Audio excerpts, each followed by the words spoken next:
fields were continuous and contiguous, bleeding into each other out into the distance. No fences, no dogs, no swimming pools. Just an expanse of green, even more lush in these early spring days. There must have been an agreement between neighbors to be contrarians, living without walls. Dab ran straight down the middle of the backyard, unimpeded, past the houses on either side. The only thing that could stop him was an unseen hole in the ground, or tripping over his own 2 feet. He avoided both. This was the home stretch. Once he cleared this block, he would be just one corner away from his own house and safety. Dab veered toward the house on the end of the block, again feeling that unsteadiness of needing to make his body execute specific movements on short notice. But he didn't slow down, proud of himself for pushing through the discomfort. He was feeling confident, an unfamiliar sense of control, when he burst back out onto the sidewalk and nearly ran into the woman pushing a stroller. Someone screamed. Dab thought it might be him, but he had other problems. The world was spinning out from under him. He had managed to will his momentum sharply to the right and barely avoided barreling full force into the stroller. Time slowed.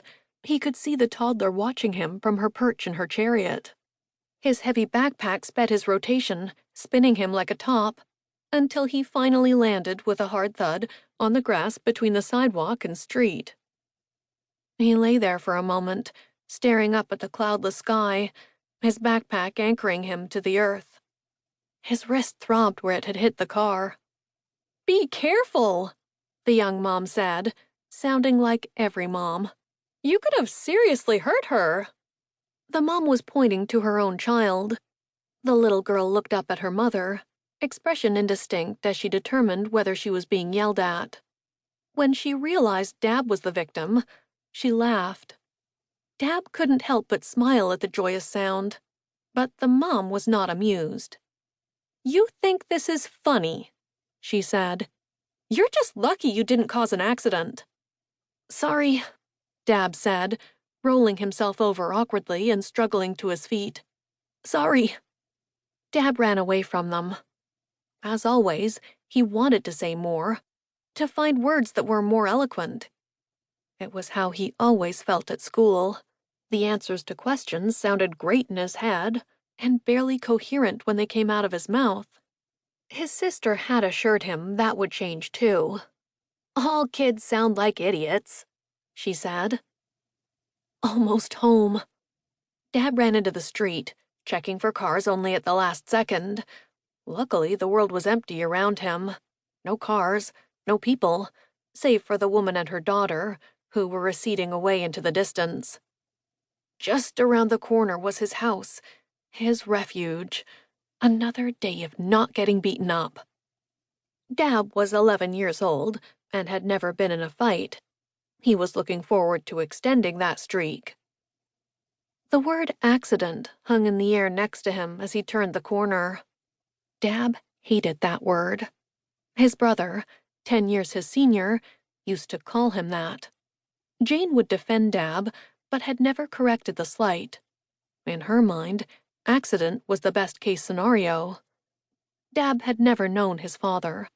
He didn't even know where he lived. The closest guess he had was somewhere north, gleaned from an overheard drunken conversation his mother had had with a friend, where she also accused her ex of spending most of his time now smoking pot and sleeping with prostitutes. Dab had no idea what was true. All he knew was that his brother had said Dab was the reason his father had left. His parents hadn't expected to have 3 children. During another argument between his sister and brother, Jane had paused to explain to Dab what a vasectomy was, before his siblings got back into debating exactly what the nature of the accident was. Dab coasted around the corner, right up to the edge of his front lawn, lost in thoughts of arguments past. Watching his siblings fight had always been his favorite spectator sport. Before he realized that Connor and his 3 henchmen were waiting for him on his front steps. "Just run." Connor stood up first. The other 3 boys leapt to their feet behind him. puppets on strings. To keep listening to this audiobook, I've left you a link in the description so you can do it at no cost thanks to Audible's 30-day free trial.